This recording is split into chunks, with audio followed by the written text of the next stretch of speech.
Welcome into another edition of the JMU Sports News Podcast. I am Bennett Conlon, joined by Jack Fitzpatrick, and it's been a while, Jack. I think it's been a month or so, a little over a month, which has been our short. I mean, not to mention that football had their shortest offseason ever. We had our shortest offseason ever between season 3 and, I mean, I guess you can call it seasons. Season 3 and season 4, we wrapped up with the end of softball's magical run, and now we're starting up here with less than a month to go to football. Just over 100 days ago, the CAA regular season finale was being played, and just over 80 days ago, the national championship was being played.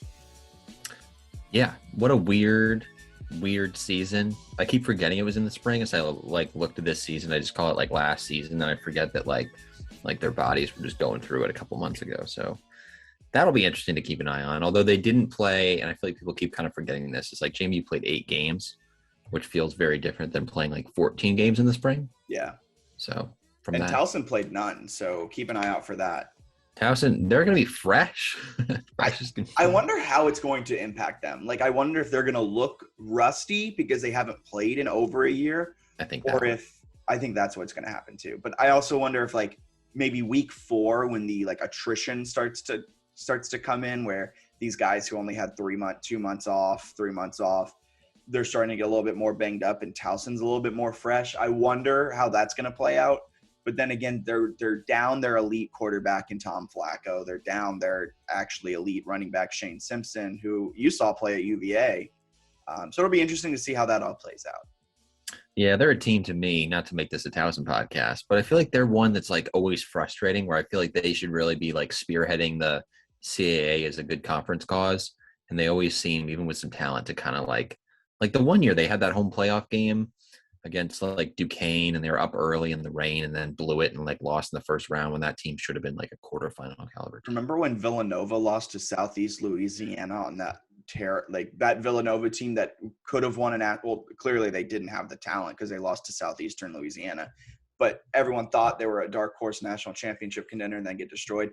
But Towson does that every season. It seems like they start really well. Maybe it's because they have a really bad non-conference schedule. They start the season really well, a good couple first conference games, and then they just fall off the wagon completely, and then they're on the outside looking into the playoffs. They're such a weird one because they win or at least make it to a national title or something weird within the last 10 years probably. I'll look it up, but they're a team that seems like they could be good. Their stadium's not horrible. They're recruiting a good area. Granted, JMU's recruiting against Tech and UVA. Towson's recruiting against Maryland? Yeah. I think that kind of checks out. You're trying to get those in-house guys, and Maryland's had some crappy seasons. I mean, it's impossible to even find that. You should be recruiting fairly well, but I guess not. Wikipedia page lists playoff appearances, and not when they absolute joke. I guess they made it to the 2014 national title and lost to NDSU. 2013, 2014 and lost to NDSU. And that was Rob Ambrose was the guy there, and he's let him down the list. Anyway, sorry, way too much Towson. Okay, let's turn off of Towson, because hopefully we'll soon be getting away from playing Towson when the conference is realigned tomorrow. Not tomorrow. Who knows when it's going to happen? But Oklahoma and Texas really threw a wrench in everything going on around the country. Yeah, Oklahoma and Texas, as we all know, going to the Missouri Valley. They wanted to be with the big boys in North Dakota State, and it's different up there, right? I mean, the way they play. It just means more. It just means more in the Missouri Valley. And also the SEC, where they're going in allegedly 2025. We'll see if they do anything to try to make that happen faster. Anytime there's any realignment at the top, JMU fans like to talk about what it means to them. This one actually feels like it could mean something, because you've got the big – it could mean something because it could literally blow up the college football league. Yes. Your 2 moneymakers are leaving the Big 12, and now the Pac-12 and the AAC and the Big Ten are coming in and trying to poach off everyone. And it really feels like there's going to be no more Big 12 in 2025, 2026. There probably still will be. It's going to be interesting to see how it plays out, because this has the potential to just destroy has a bad connotation, but blow up the current system of the NCAA football. I think you could keep destroy a little bit. Like as a college football fan who likes the FCS and like these underdogs, it sucks. Like the Yeah. SEC is just this mega conference with like weird stragglers too. Like, can they just kick Vanderbilt out? That's what I'm saying. Like the Big 12 also has some weird one. Like, I think that's why it kind of needs to disband. Like I'm in the boat of it needs to kind of get blown up, and we have this mega SEC like top tier type of teams, and then you kind of have a middle tier, and then it works its way out. But it does kind of like you think about it. Then how does this impact JMU? And I don't think they, unless they're going AAC or something, but who knows in 5 years, this all could be different and JMU's left in the dust because they're not going to be able to compete at an SCC level major tier. And would they fit in a middle tier? Maybe, but you got to think that middle tier is what? Probably going to be the Pac-12, and then it's going to be some ACC teams. Like that I don't know. Yeah, because like the ACC outside of Clemson is not a great football league currently. It used to be, but now it sucks. It used to have some big names at least, where I think Miami and Florida State could go back and become kind of powers. And then if you can get Virginia Tech to be competitive, things like that. You've got some teams there that are good. Obviously in the basketball world, it's pretty good, but that appears to become less and less relevant on the major scale. I guess we can get into this later about how maybe for JMU basketball becomes more important. Yeah. Moving forward.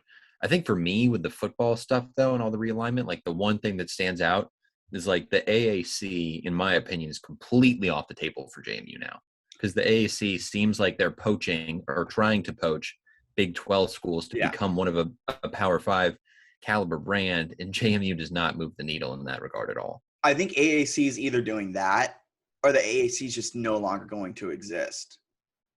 Like, is the Big 12 strong? Because the Big 12 is going to get a lot of money now from Texas and Oklahoma leaving, right?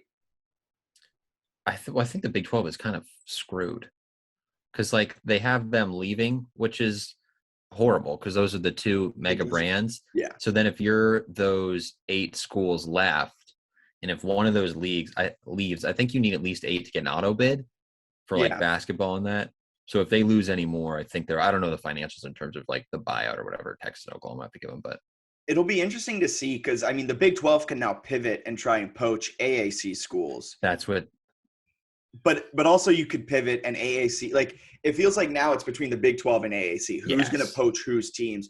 If the AAC can pull off some low feeder Big 12 team like within the next year, I think the Big 12's done. But if the Big 12 can pull a Cincinnati, a Houston from the AAC in the next year, then like who's going to get the next guy?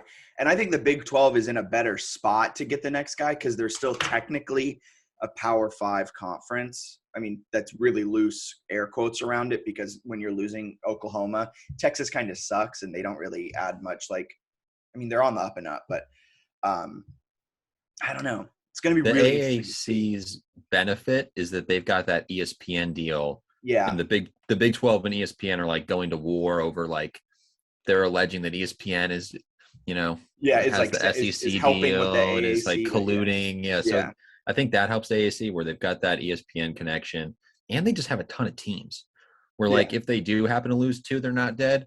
Or like the Big 12, if they lose anybody, it's like, well, that's all she wrote. It does suck for the Big 12 because the Pac-12 is now sniffing around him too.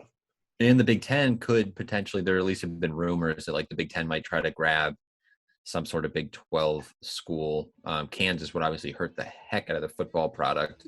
But then again, you would also maybe have the best basketball league in the country if you had. So, I mean, there's like a lot that goes into it. West Virginia, could they go to the ACC? Yeah. There's a lot of moving parts. Or if the SEC becomes a mega conference and the rest of the whole college football landscape gets blown up, what would you feel about a localized conference? With ODU, Virginia Tech, UVA, JMU, Williamsville. It's funny because a localized conference does sound like a lot of fun, but it also would be such a weird league. Like the top would be so good and the bottom would be so bad.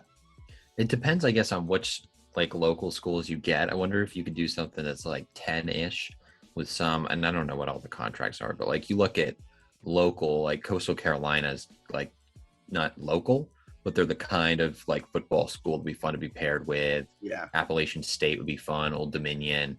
And then, yeah, maybe some of those CAA schools make sense to actually bring along for some sports, like a Delaware that has decent facilities and sort of seems to care about stuff. Richmond is not the worst to have around. I mean, they've struggled a little bit football wise, but they're a good basketball school. They have some. I wonder if although they're what, A10 for basketball, so then I don't know how that gets complicated. Yeah. There's a lot of moving parts. I think for me, the like major standouts is I would like JMU to be in a league that has higher competition, but also like localized teams, like you were saying. And then two, like I don't think the AAC is an option anymore because I think the AAC views itself way above JMU. Not that it ever really was actually an option. I think it was somewhat of an option there for like a brief moment in time. I think if everything had stayed the same, it would have been more of an option because I think JMU's basketball program is on the up and up. Baseball has to catch up. But I mean, it was if everything had stayed the same, it would have been an option here soon. But now there's no possible way because AAC sees itself as a Power 6 member that's soon going to supplant the Big 12 and become just a Power 5 member. A localized conference would be a lot of fun. But it's just so many moving parts. Like yes. Could you get Richmond because Richmond's in the CAA for football, but they're in the A10 for basketball. Right. Coastal's in what, the Fun Belt? Yeah. CUSA's, ODU's in the CUSA for like it just gets really muddy. And like, is the CUSA, is the Sun Belt, is the who else? Sun? Like, are they all going to blow up too? Or are they going to try and reconfigure? Right. My favorite is seeing the reports coming out that the athletic directors like that possibility, but they have to see what happens next. And it's like, no crap. I will say that there's been a lot of like reports across all of these schools that are just vague and mean nothing. And it all comes down like the Bourne and Alger statement was essentially like, we're waiting to see what happens. I think people read into that one way too much too. I thought it was the perfect thing. Like we're in the CAA right now, and then we're going to slightly kind of boast our resume in the last couple. Like it was like, we're here, but also look at us because we're really good at sports. I think JMU has a lot of value. Like it's a really good athletic department. And the sports blog guys mentioned this on a recent podcast. There's actually a really interesting thought that like, if they don't end up moving to some sort of higher level, like maybe JMU needs to kind of dial back the spending. Because at what point is it really worth spending all this money to like be great within the CAA? So I understand that side as well. The other side that's interesting is like realignment. I feel like there are a lot more rounds of this to come. Like 30 years from now, I think things could look crazy different. So from that perspective, like if JMU maintains these nationally excellent programs, you've got your Breaking T softball shirt. They came a couple wins away from a national championship in that. They've won a national championship in lacrosse.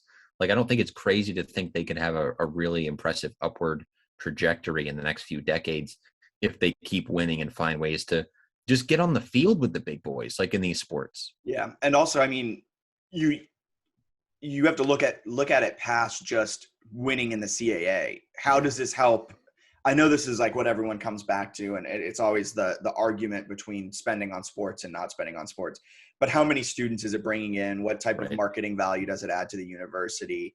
And these are things I don't know the answer to, and not a lot of people really do. And it's a lot of just talking. Really only Bourne and Alger know the true value that a good, athletic program brings to a university.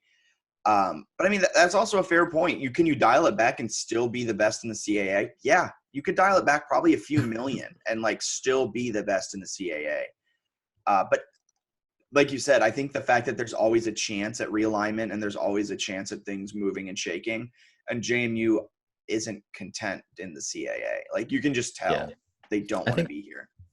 That's the thing for me is like at some point in the next like 5 years, I'd like to see them actually do something. Like I feel like since I got to JMU in like 2014 in the Carr report, which said they were basically ready to go to the FBS in 2013, there's been a ton of talk about like what they could do and what might happen and where they could fit. And all these people tagging the AAC in tweets or whatever every time they win a random field hockey game on a Tuesday. And it's like they still haven't actually done anything. And now they're at a point where, and we're going to talk about football a lot on this podcast, I'm more excited for the men's basketball team than I am for the football team. Yeah. I think that program is in a great spot. Like they kind of have all their ducks in a row or whatever. And they seem like they're ready to do something. They just need sort of, I hope there's a little more chaos, honestly. I hope like the AAC or Big 12, one of those gets kind of messed around, and there are these Appalachian states and Old Dominion say we would like to be in a more competitive league that puts us in a good spot, and JMU is one of the teams that can take advantage. Yeah, it's going to be really interesting to see how it all blows up, because it's going to blow up at some point. We just don't know how. And also, there's no way Texas and Oklahoma stay in the Big 12 until 2025. I find that hard to believe. It seems like they don't have any interest in being there. And I think, like you were saying, it takes one domino, right? Where it's like either the Big 12 can start pulling more teams in and say, get out, like we'll just take what we have, or the other way where the Big 12 gets poached and dies off. It's going to be really interesting. It will be really interesting. So segue now into football. Couldn't think of a clever way to do that. Speaking of interesting, JMU football's coming up. JMU doesn't have an FBS game, and I'm sad. That was what I was going to get to that eventually, but they have Weber State in Ogden. We'll get there, I guess. But this is a schedule. Well, I have my hot take on this, but I'll get to you. You put expectations down. Oh no, I want to hear your hot take. You can't tease a hot take and then well, technically that is good podcasting. You tease something really great to keep the listeners going around. That's not good for me. I want to know this hot take from the jump. JMU has never had an undefeated season at the Division I level. They went, I think, 9-0-1 in like 1975 as a D2 school. I think they're going to have an undefeated season. Really? They've never – Yeah. I guess, yeah, the undefeated season where they beat an FBS team, they lost in the national championship. Right. They've come really close. They lost to the FBS team. You think – okay, so you don't think there's any chance they lose at Weber State? Well – here's what I'll say. There are certainly chances they lose. That's why I'm saying this is the road schedule. There's two reasons the road schedule is not great. One, it's harder to win on the road. They have a lot of really good teams they play on the road. And two, if you're like someone who likes to watch games in Bridgeport Stadium, pretty much all the good games are on the road. Like I think Villanova on October 9th, it's family weekend. That seems like a fun one. Other than that, Jack, the home schedule stinks. Morehead State, Maine, Villanova, Elon, Campbell, Towson. That's horrible. Towson maybe might be good. Who knows? We really don't know what Towson is this season. And that one, what is that? Villanova has a chance to be really good or really bad. Villanova was bad in the spring season. Like, they weren't that great of a team. Yes. And the Towson one, like, could be interesting, right? But it's also the last game of the season, so I think that's like leading into Thanksgiving, like the week before it. So it might not be like a full student section. So it could be kind of like not a lame atmosphere, but we all know how the playoff atmospheres are in the early going. You know what's insane? Homecoming is Campbell. Yeah, that's, I guess, I don't really know the logic there. I guess people are going to go anyway, so you take your win and people can do whatever, I guess. I like homecoming weekends of really, really good teams. Like I like that as well. Richmond JMU in 2015 was a fantastic homecoming game. I like that stuff too. And the first game I think is interesting just because it's like they're opening the season again, which is fun. So like Morehead State, I don't really care that it's a cupcake game because they're opening the year. That's fun. Maine, I don't know if Maine's good. Like I always forget if Maine and New Hampshire and Rhode Island are going to be any good. So I don't know, but like Villanova is the only game that seems like like a preseason ranked team. I don't think they're preseason ranked. I thought they were. I might be thinking of someone else. They probably. There's only 3 teams I think that are. Who's the third? JMU Delaware. I thought Nova was considered ranked, but I think it might be Villanova. Let me look it up though, because I actually don't know. This is great podcasting again. Hero Sports, we'll just use theirs because they actually make it like easy to see. I don't even know who else does one. They put Nova at 17. Okay. So preseason ranked team. Yeah. But okay, so that's part of your expectations. Do you have any other expectations for this team, like as a whole? Do you think Cole's gonna go back to playoff form? Do you think just hit me with some random expectations you have for this season? I think Percy's going to be a beast. Like Percy's like 1,800 yards away from being the all-time leading rusher in JMU history. That's a lofty goal. But I think no way he gets that many. I think Khalid Abdullah in the championship season had 1,800 yards. Yeah, but Khalid Abdullah was also the only back. We'll have to get into this. I think he's pretty much going to be the only back. Like, they're obviously going to use other guys, but there is no way that he's going to be the only back when there's Latrell and Van Horst behind him. Van Horst didn't even get carries last year. I don't think Van Horst is a factor at all on the running game. I always forget that. My mind's always back to I think that was a game where he just dominated. He should be getting more touches. That's a different story.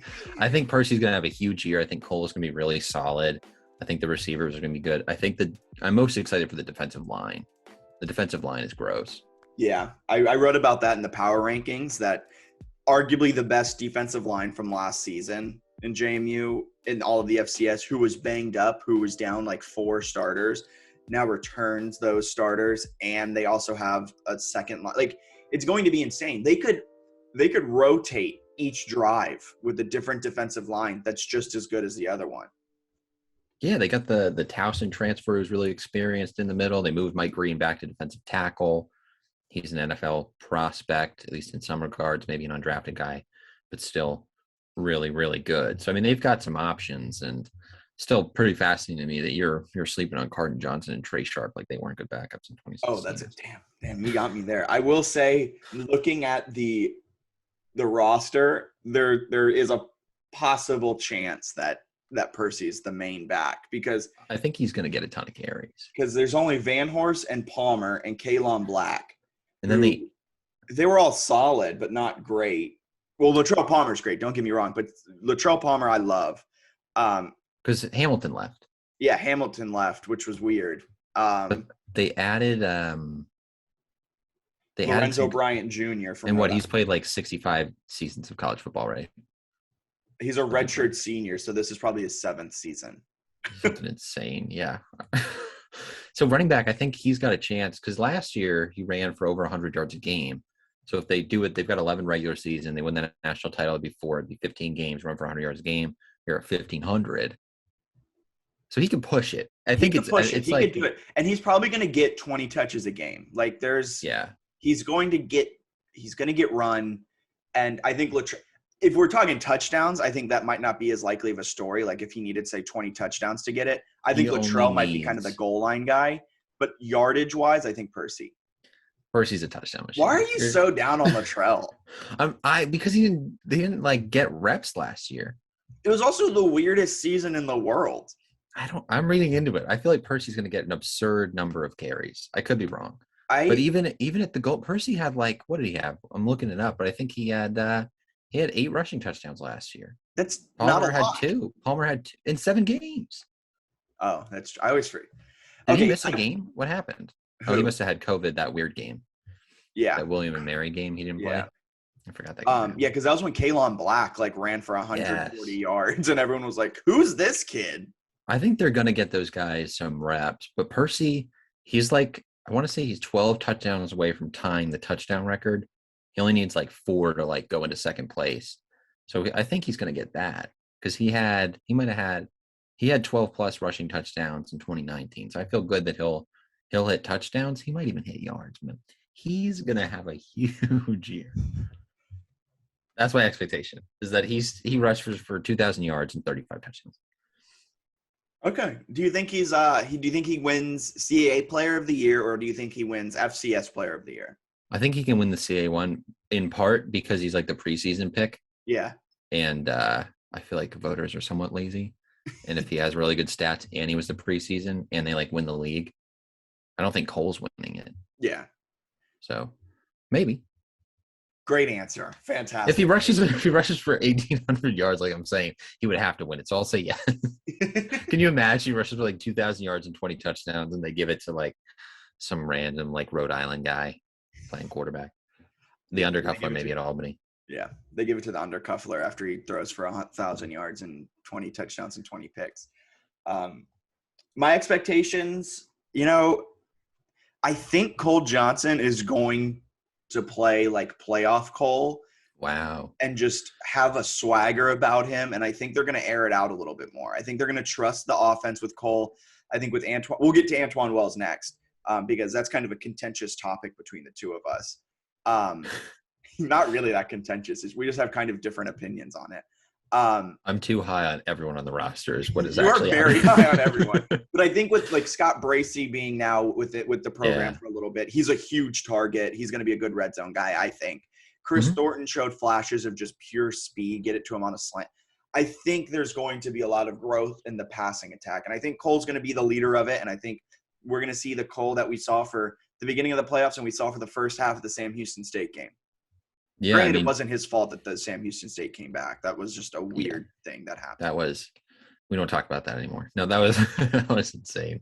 Do you think he'll play well enough to become an NFL draft pick per se? Not at all. There's no, but hey, no, this is no offense to Ben DiNucci at all. But if Ben DiNucci can make it on an NFL roster, and if Cole goes out there and has a great senior season, like Ben wasn't a good quarterback his first year at JMU. He showed flashes of being a good quarterback, but he wasn't. And really everything was based off of his senior year. If Cole has a great senior year, I won't put it past the NFL for giving that kid a shot. I was so high on Cole like early in his career, mostly because he was 6'5". He was 6'5", and you assumed he would put on weight. I did assume that he would get to 230, still stayed around 215 for 6 years. He's a really good FCS quarterback now, and I think he's developed, and Stignetti and company have done a nice job with him. But, yeah, we'll see what happens. They also have a new offensive coordinator this year, which should be interesting. It was also – we'll get to that in a second. I just want to get to the fact that just the way that we saw two Coles, like pre-COVID Cole and then post-COVID, that wasn't the same quarterback. Like, he was so good after getting COVID or after missing a game because of a COVID outbreak. He had confidence. He was putting the ball where it needed to be. He was going deep. He was hitting the right receiver, going the right reads.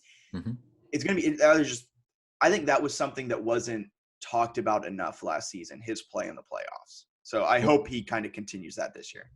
Going off of that, are you concerned at all with, he got banged up kind of a couple times in that Sam Houston game. I know he's like good to go now, but are you concerned at all with the depth at quarterback with Gage Maloney transferring? Well, no, because Billy Atkins is right there behind him. And I've been told by JMU fans that Billy Atkins is the second coming of Christ. No, looking at it, they have Kyle Adams, Billy Atkins, Cole Johnson, Patrick Bentley, Clay Vance. I don't know how good any of those guys are outside of Cole. You got a redshirt freshman. Patrick Bentley's a redshirt junior, but I'm pretty sure he's just been kind of like the Hunter Etheridge role. He's got a little ahead of Hunter Etheridge role. Clay Vance is a freshman. I've never heard his name before. He might be a walk-on. I think he's a walk-on. I mean, I don't know how good, Kyle Adams or Billy Atkins is. So I'm terrified. I'm terrified of quarterback depth. Like Gage Maloney. Well, this is also crazy, and you kind of alluded to it. Like, if that COVID thing around William Mary doesn't happen, Gage Maloney is probably today the starter for JMU. Still the starting quarterback. And Cole probably would have left and done I think Greg said he was going to do something in a recent article, like financial advising or something. Yeah, he's a cyber intelligence major. Okay, so he's probably doing something there, and Gage is the guy, because I think Gage would have been really good within that offense, and the running game would have been different, but I think he still could have led them on a really good season. Instead, Cole took advantage of the opportunity for a second time. Now he's the guy, and I'm a little concerned. Patrick Bentley was a D2 transfer. He's been around for a while, which I think gives me a little confidence that he at least understands the system. And Billy Atkins and Kyle Adams, these are two guys that people have been high on. But I'm alarmed. Like, if he goes down, that's, to me, you have a freshman come in, to me, that's a little bit scary. Well, how many starts is behind Cole Johnson? No starts, no pass attempts.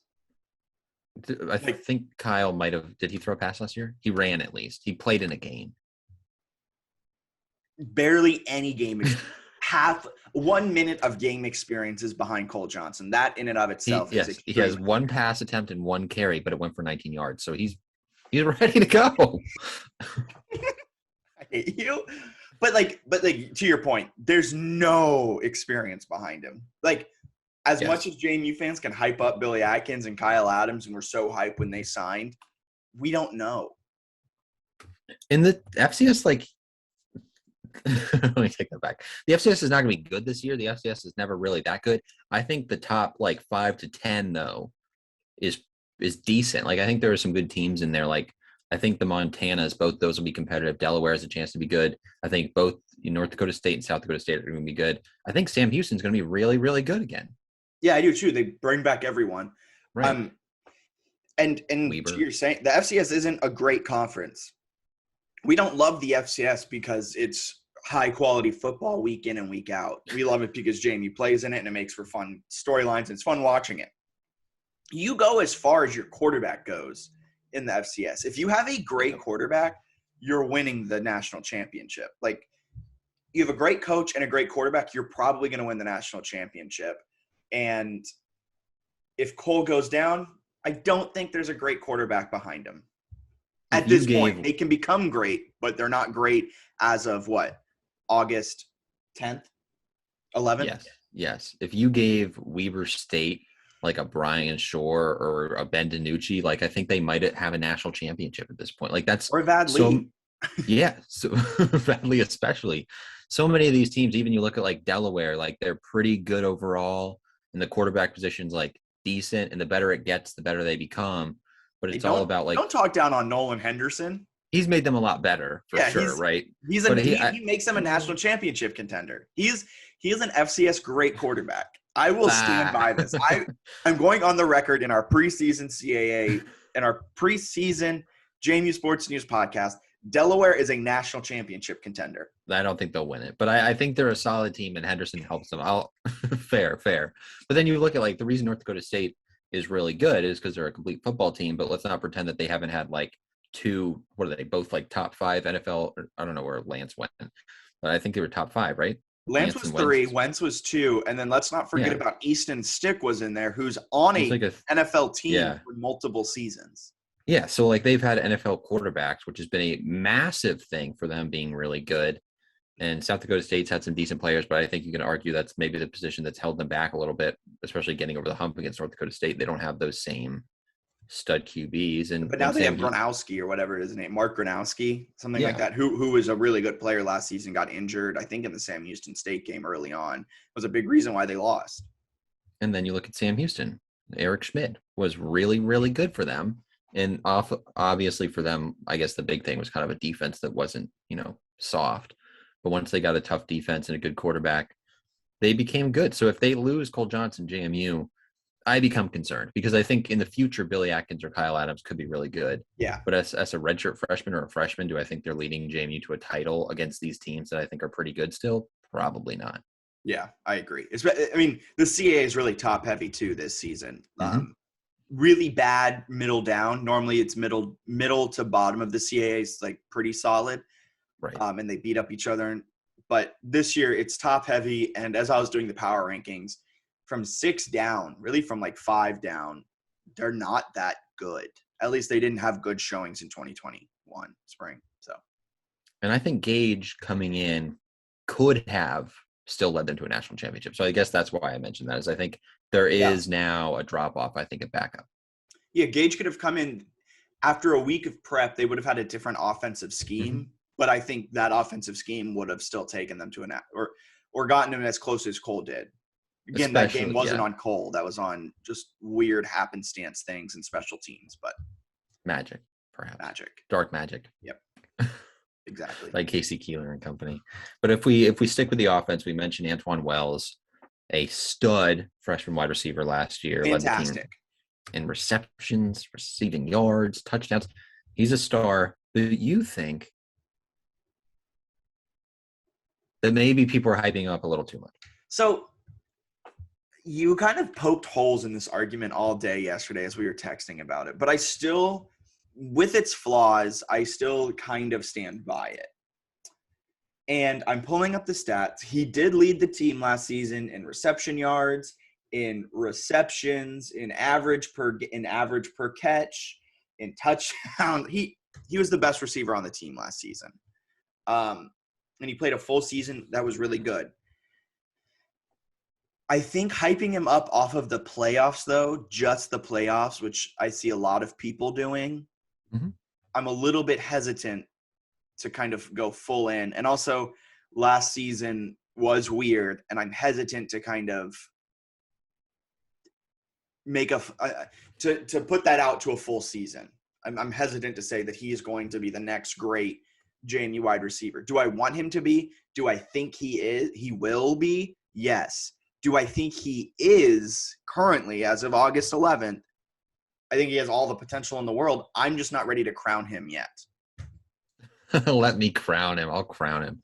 I think JMU fans are definitely hyping him up a lot. Like, I know Greg Medea had mentioned that like NFL scouts took a look at him when they came and watched Fornado and Mike Green and Percy. So that stands out a little bit, but people have kind of made it seem like he's going to have 3 crazy years. He's going to be like a first round pick. There hasn't been like an FCS receiver drafted in the first round since 2000. Cooper Kupp was what? He was mid rounds and he put up a third rounder. I think so too. He put up crazy numbers and had a little more height than Wells does at 6'1". I think he has more height. I don't think so. Cooper's kind of small. I thought he was a tall guy. I thought he had 6'3", but maybe he just we're looking it up, folks. Hold on. He's 6'2". He's 6'2". They're the same size, essentially. All right. So anyway. No, well, I think Wells is a really good player. I do think he's going to be kind of dominant this year. Like, I think defenses are going to have to change their game plan around him, which maybe in ways could hurt his stats, but there's so many other weapons. You mentioned him too. Obviously the running backs. You can do some things with Van Horst in the slot if you want to. Clayton Cheatham came back, right? He's been around for 20 years. There's a tight end. And then we mix him up with his brother Dean, but between the two of them, I think they've been a JMU tight end for the last 82 seasons. That's true. And I would buy some Chris Thornton stock. Nobody really I would buy Chris Thornton's. I think that's also part of it. I think with the I truly believe Scott Bracey will find a bigger role this season because he was kind of non-existent. He is a D1. He is a Power 5 Duke, but Power 5 transfer wide receiver. Gotta add Duke in there. Yeah, I do think he'll kind of grow. Will defense's game plan around Antoine Wells? Yes, but I think Chris Thornton and Scott Bracey will kind of take some catches, some yards away from him, some touchdowns. But it is worth being said, Cole Johnson and Antoine Wells had a fantastic connection in the playoffs, probably throughout the entire season. But he really had they were on the same page time and time again. The deep balls were hitting. Everything was going well for him. So if they can kind of keep that chemistry going, I mean, who's to say that Antoine Wells isn't the best FCS wide receiver in 6 months? Yeah, and you look at Brandon Polk and what he did, where I feel like teams maybe game plan around him a little. He still had over 1,000 yards and was pretty dominant. So I think Wells can be really, really successful. Kurt Signetti at one of the recent practices, I saw a video Greg Medea had posted. They were talking about receivers a little bit, and he said something along the lines of like, yeah, some guys have kind of stood out, like aside from Wells, where he put him in like his own category where like, we know Antoine Wells is good.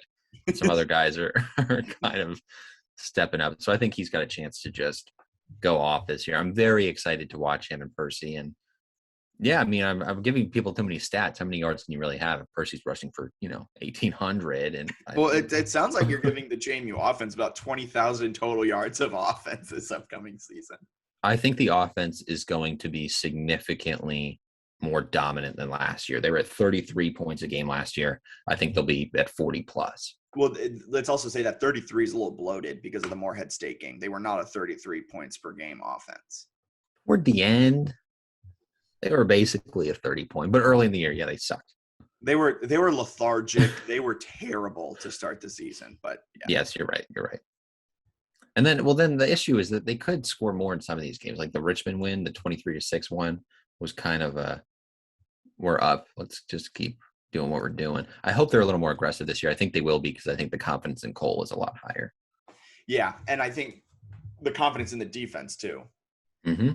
I mean, wait, we teased it. Who's coming back on that front line? Mike Green, Jalen Green. You got 2 Greens. I got my position groups up. I have to find my defensive lineman. Don't worry. There we go. You know what I can't wait for while you're looking it up? I cannot wait for the 2 deeps to come out. Yes. God, I love 2 deeps, man. There's nothing better than looking at a 2 deep for any team. I love to do it like across the conference and you look at potential matchups and I'm like, oh, they got a mismatch here in the trenches. I love doing that for the FBS game. We'll get into that in a minute. But Isaac Uku is finally back off injury. He looks huge. He's the best camp guy that JMU's ever had. Like every offseason you're like, this man is jacked. And then unfortunately it seems like every offseason he tears something and then you never see him on the field. But then the next offseason, he's back and better. He's in the best shape of his life. That classic camp. If he's healthy, he's going to be a beast. He also wears number 0, which is just like cool. That's scary. Yeah. So I'm excited for that. Jalen Green, really good. We mentioned him. He missed the spring. Bryce Carter is the Towson transfer, 6'1", 250. I think he was a team captain for them, was pretty good at the CAA level. So that gives them another veteran guy that they can kind of stick somewhere along the defensive line. They've got that Temple guy, Antonio Colclaw, redshirt sophomore. He's been around for a bit. They have the Ohio State walk-on, who's apparently still good and seems like he can contribute at the FCS level. Zaid Hamdan, that's him. Didn't the huge guy transfer? Mason Cholo, the UCF guy, is not in the program anymore. Yeah, he really didn't find a way to break through. And some of that, James Carpenter, the redshirt freshman, was really good on the inside of the defensive line. So he's got another chance to get some reps. And then they've got the Minnesota transfer who played, I think, a little bit last season, got some rep. I mean, they're just loaded. Can you say the Minnesota transfer's name? No, I can't. Abi Nwabuku Akonji. I think that's close. I don't know why they don't put the pronunciation in the bio, but whatever. They should. It's hard for them.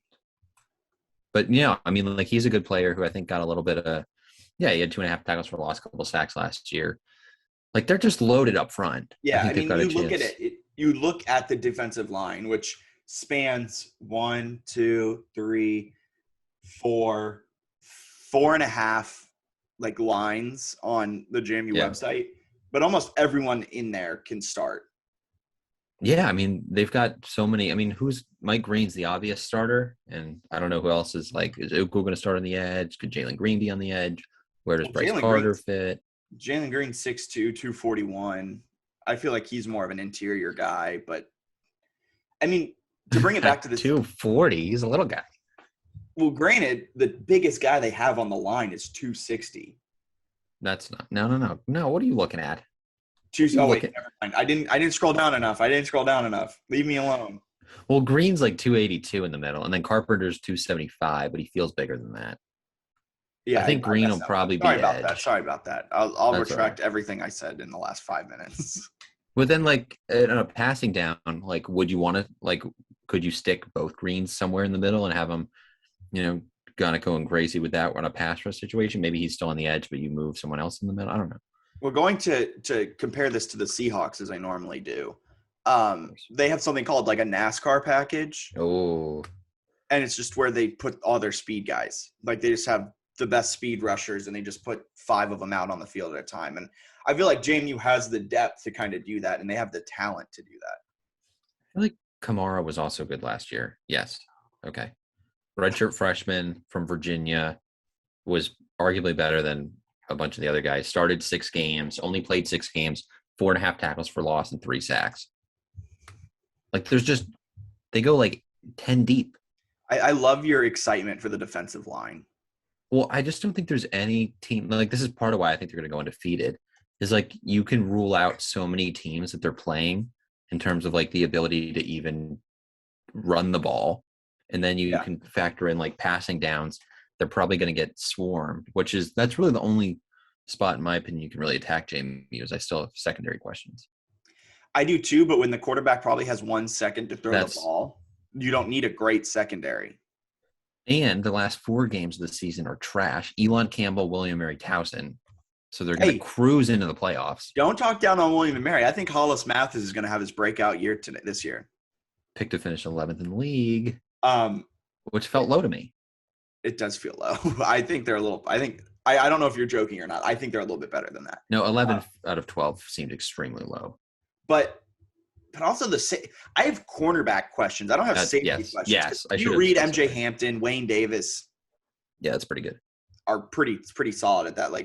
Wayne Davis, I don't really. He runs that weird. Is he even on the team still? Oh, he's on the team.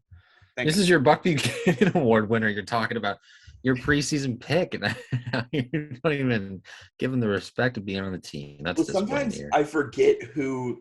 No, I know. A lot of guys just randomly transfer, and then you look at the roster the next season, and you're like, who? He's still there. Cornerback is definitely the question, because McCormick had like a sports hernia, so he's not practicing yet. They have Greg Ross, North Carolina guy. Who is Jamari? Yeah, Jamari Currents has been in there. Torres Carroll, I believe it was McCormick with the. And then they added Jordan Swan as a kick returner and former guy who played at Maine who has connections to the current defensive staff. I would not be surprised if he got like legit reps. Yeah. Well, I forgot what started that. Wells Jr., how good will he be? I'm glad that is what brought us to the cornerbacks. That question took us there. So next up, they play Weber in Ogden this season, but there's no FBS games on the schedule. I know that makes you sad, so you can just kind of talk about it. I gave this one just your little soapbox. Thanks, man. I am sad about the no FBS game for a couple of reasons. First, because they didn't get one last year in the spring, obviously. Really? No FBS team was going to be like, sure, we'll show up for a game with you guys. So they didn't have one last year. They won't have one this year. They won't have one until November of 2022 against Louisville. I think it's a team that could beat an FBS team depending on the team that they would have on the schedule. Like if they played Louisville this year in November, I think JMU absolutely would have a chance to win that. So I think that's part of what upsets me is like the Weber State game is really cool within FCS circles. Nobody on like a national landscape is taking note if they beat Weber State. Nobody cares. Well, yeah, because like it's on ESPN Plus. That tells you all you need to know. And there are other games like no one cares about the FCS.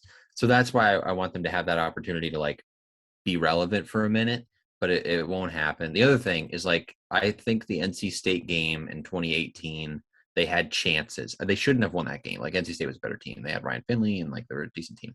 But they had chances. Absolutely had chances, right? They had like that fumble or whatever Danucci had happen, like right in the goal line. They had chances late to get a stop and get the ball back and go down and score. Rashad Robinson is healthy. Maybe that game's a different story. I don't know. And Danucci doesn't fumble. They win. Yep. So they had chances. In West Virginia, they absolutely should have won that game. They blew that game by being ultra conservative. And also the fumbles and turnovers on like the first 3 drives. They should have won that game. Like any sort of clean execution, they beat West Virginia, which would have been huge for the program. It's a Power 5 win. Like that would have been a huge deal still today and like for years to come. So that's why I'm frustrated because like they've let a couple of these P5 chances go, and now they don't even get one this year when they're the number 2 team in the country. And next year, I don't think they'll be bad next year, but if they don't bring in a transfer quarterback, they're going to probably start a sophomore, redshirt sophomore, or a true sophomore. I just think there might be a little more of a learning curve next year. Yeah, I agree. That was a really good soapbox on why you're sad. You didn't put that in text yesterday. You just said I'm sad, and I was like, okay, cool. And it gets me jacked when they like have a game like that is going to be a big deal for the program. Weber State, I will be very excited about like internally and in JMU circles because I think Weber's really good. I don't know what they have at quarterback. I don't really know either, and I don't know how good they will be this season, but I mean, they're always a solid program. I really want to go out to Ogden, Utah, but that's just like impossible. It's a really cool trip if you can do it. I think Utah's scenic from all I've seen, and like they have a cool stadium and you like see the mountains and stuff, but the closest airport's like 2 hours away, so you have to like then drive through. That's just too much. It's hard to go from East Coast, which is like the majority of JMU fans, to Ogden for a Saturday night game and then make it all the way back. It's a challenge, especially when it's on a streaming service that's not Flow. Yeah, exactly. A solid streaming service in ESPN Plus. Yeah, so that's tough. But other than that, I'm going to be honest with you, I'm not excited really about – I'm excited to watch the team. Come on, man. I had to stretch. You didn't have to stop your sentence. No, I'm not excited about any of the teams. At Delaware, I think, could be exciting if Delaware can like have a strong start to the season. Other than that, I'm not really excited about any of the games, to be honest. I wish Delaware was at JMU. Like, I just feel like these big games are so much better at Bridgeforth. No offense to other CAA schools. This also might be my JMU bias showing. But Bridgeforth is just such a better – one, it's a better TV production. Two, it's a better on-field product, it feels like. And three, like, the atmosphere is just so much better. At Delaware, it's going to be dead. Delaware doesn't care about football. Hopefully they can get some of those old people out there if they can. They got a chance to start pretty strong. So I'll give them that, where if they start really strong, it's their homecoming. That should be a de facto CAA championship game. I believe that's a de facto CAA championship game. I hope that it's good because they're sure as hell not going to play one, right? Of course not. That would make too much sense. No, but I think just based off JMU has then Elon Campbell, Campbell doesn't count. Elon, William and Marion Towson. That should be win-win-win. So, and I imagine Delaware probably has a cupcake schedule after. I have a really hard time seeing JMU not winning the conference. Like at New Hampshire, at Richmond, at Delaware, maybe there's some challenges there. Richmond more from a rivalry perspective than actual like talent. Although I think don't discount Joe Mancuso. Also, they were in the mix for a playoff spot last season. Granted, against the South, but I think they probably should have gotten more consideration. But like the tough game to me that I circle, you got two, right? It's the Delaware and Weber State. Weber State's obviously not a conference game. They don't have an FBS game.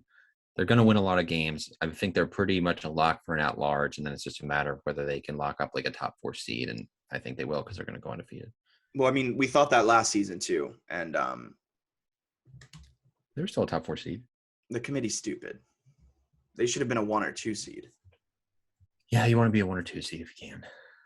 It's key. All right. Okay, next up, camp stuff. I mean, we've kind of touched on it all. Is there anything from camp that you're kind of looking out for? Position battles? I don't think there's many position battles. Last season, for the last 3 seasons, we've been looking at the quarterback battle. But it seems like quarterbacks all but locked up. Running backs locked up. Wide receivers locked up. We know what the offensive line. I mean, it also has to do with the fact that the entire team is coming back because of that the extra year eligibility. So, I just want to hear more about some young guys, and Greg Medina typically does a good job of that. Of like young guys who stand out, who maybe won't have a ton of run this year, but are like guys who will be better in the future. And then the other one is I'm interested to see punt return and kickoff return, what they do there, because the special teams last year left a lot to be desired. And I think punt return especially, I think they should consider Jack Sroba's in the mix. But if he can't have more dynamic returns, I think they need to move on and have someone else step into the role. Yeah, after having D'Angelo Amos for a few seasons, granted he muffed a few punts that shouldn't have been muffed, but he was dynamic and he was fun and he had punt return touchdowns and you never knew what was going to happen. It seems like Jack Swarba is the master of the fair catch, which there's nothing wrong with that. If you can secure it and just get the ball to your offense, that is perfectly fine. But when you're coming from D'Angelo Amos, Mr. Right. Fun, I want fun again. Make punt returns fun. And that's where I think the main guy, Jordan Swan, has a chance to grab that role. So it'll be interesting to see. Maybe Van Horst is more involved in some of this. I'd like to see him more involved in the offense. But we'll see what happens there. I think they're going to be a good football team. I'm excited for this season. Within reason. I'll probably be more excited once the games get rolling. But the no FBS game is really killing me. And the fact that I don't think they can. I mean, I know they can, but I don't really see anyone threatening them for the league. I'm a lot higher on Delaware than you are. I think they're going to fall back to earth. I really have my doubts about them. They had one of the best defenses in the nation last season, and they bring everyone. They bring seven preseason all-conference guys, and I think like 7 from the 2020 all-conference team. They strike me as a team that JMU is going to beat like 17-6. Yeah, I'm not saying that they're better than. And JMU I'm going to hate every second. Evident from my power rankings. What I'm saying is Delaware needs some respect, man. Like they are top 10 team in the FCS this season. Go beat Rutgers on September 18th. JMU is going to beat Weber State. Delaware. Delaware, you want my attention? Go beat Rutgers. I will bet you $5 Delaware wins that game. Okay, I'll take that bet. All right, Rutgers might smoke them by 3 scores. They might. I hope Delaware wins that game. I'll root for Delaware. I want Delaware to be. It would be awesome if that's like number 1 versus number 2 or something crazy.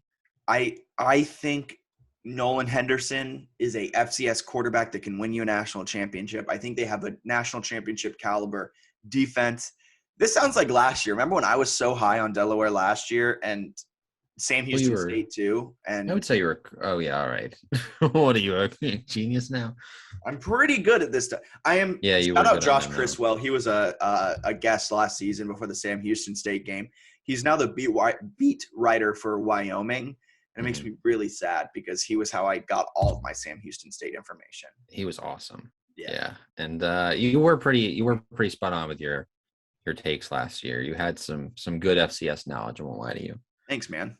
This because I follow a lot of FCS writers. This year. I don't feel it.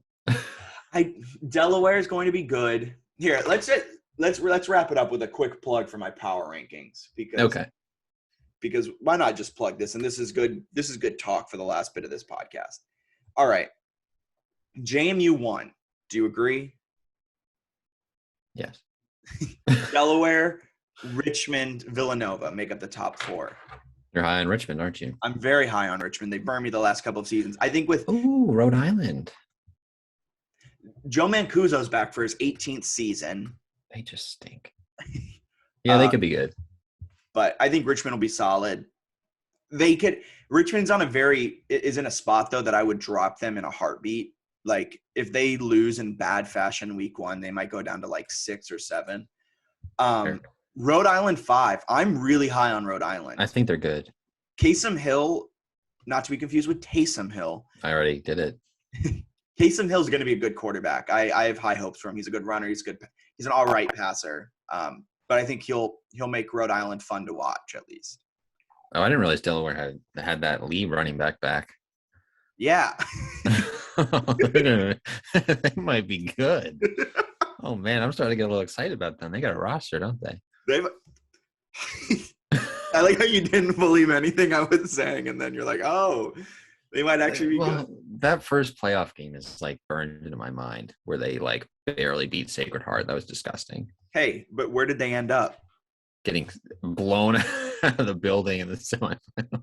All right, Towson, New Hampshire. I don't know about this. The bottom 7: Towson, New Hampshire, Maine, William and Mary, Stony Brook, Albany, Elon. Albany's going to suck. You think so? Even with the Undercuffler? If you read the article, I'm very low on Undercuffler. He has no arm velocity. He wasn't making the right decisions last season. I said in the article, you guys should go check it out. It's on JMUSportsNews.com. I need to check it out. I said in 2019, it was kind of all smoke and mirrors. He had 2 all-conference caliber senior wide receivers who took the slants to the house and made Undercuffler look great. And last season, without a running game and without good wide receivers, Undercuffler looked terrible. Chris Thornton was a first-team preseason all-conference team receiver, and Wells was honorable mention. Were these people idiots? He beat him in every statistical category. Whatever. I think Thornton's really good. That's just wild to me. That is actually a really good point. I mean, Antoine Wells literally led the team in every single major statistical receiving category, and Antoine Wells and Chris Thornton was second, and they gave. So stick them both in there. Wow, this is okay. I'm interested a little bit now in Delaware. Delaware's going to be good. Maine. Do we think Maine is good? I have Maine at 8. Okay. I think they're still trying to find their way after losing their coach. Yeah, to go take like a assistant job in Minnesota. What did where'd you put the tribe of William and Mary? 9. Okay. I'm high on Hollis Mathis. They have to prove it to me though. But I like Mike London. I like Hollis Mathis. I like what William and Mary is building. That's fair. All right. Anything else you want to add? The other sports are sort of starting up here in the next few weeks. So we'll get to those more as they come in. But I think men's soccer should be good. Field hockey, I think, should make a run at the conference title. Looking for a bounce back from women's soccer. They just played an exhibition. Yep, volleyball should be good. Golf, women's golf, going to win the league title. I don't know what else. How many fall conference titles is JMU winning? That's a good question. All right, let's remember the fall sports. We have golf, both men's and women's, both soccers, football. Yep. Field hockey, cross country. Is there anything else? Volleyball. Okay, so at least 3. Football, I think volleyball. Okay. One of the soccer. Golf has a good chance of repeating. The soccer is sneaky competitive in the men's. Isn't UNCW always good? Yeah, but soccer just added an FC Barcelona kid. Yeah, that's pretty cool. I think 4 or 5 conference titles are coming home in the cross country normally is right up there, right? Yeah. So they're there. Golfs are there. Yeah, it's good. It should be a really successful sports year. I'm most excited for basketball, to be honest with you. Yeah, we'll get there soon enough. November will get here. Don't wish away time. All right. Yeah. For Bennett Conlon, my name is Jack Fitzpatrick. You guys have a wonderful rest of your day. Football starts in less than a month. Jamie's gonna go undefeated. Jamie's gonna win the national. They're gonna take down North Dakota State and whoever their quarterback is that they got from Virginia Tech. Have a wonderful rest of your day. See ya.